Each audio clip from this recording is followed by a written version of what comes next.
नमस्कार, मी प्रवीण केळीकर।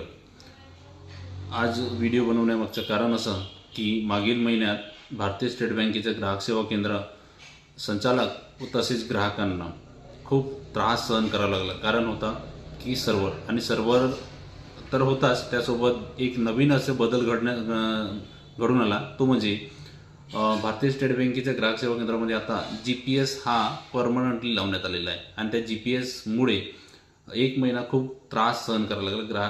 ग्राहकांना तर करावाच लागला, त्यासोबत ग्राहक सेवा केंद्र संचालकांना सुद्धा या GPSचा त्रास सहन करावा लागला। तर आता GPSचा प्रॉब्लेम सॉल्व्ह झालेला आहे, परंतु सर्व्हरचा इश्यू थोडासा येणार आहे। कारण या भारतीय स्टेट बँकेच्या ग्राहक सेवा केंद्रामध्ये काही नवनवीन बदल करण्यात येत आहेत आणि खरं तर या नवीन वर्षात काही नवीन आपल्याला बदल पाहायला मिळतील। परंतु या महिन्यामध्ये आपल्याला फारसा सर्व्हरचा इश्यू राहणार नाही असं मी आपणास सांगू इच्छितो। व त्यासोबत मागील महिन्यात जे काही त्रास तुम्हाला सहन करावा लागला की माझ्या केंद्रावर येऊन म्हणजे ग्राहक सेवा केंद्र मुंडेकोटा येथे येऊन आपणास सर्व्हरच्या कारणामुळे आपल्याला वापस जावं लागलं, तसं या महिन्यात होणार नाही असं मी आपणास सांगू इच्छितो। आणि मागील महिन्यात जो त्रास झाला त्याबद्दल मी आपणास दिलगिरी व्यक्त करतो, क्षमा मागतो।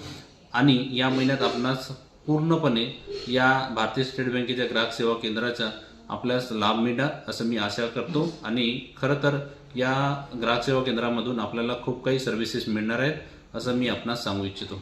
धन्यवाद।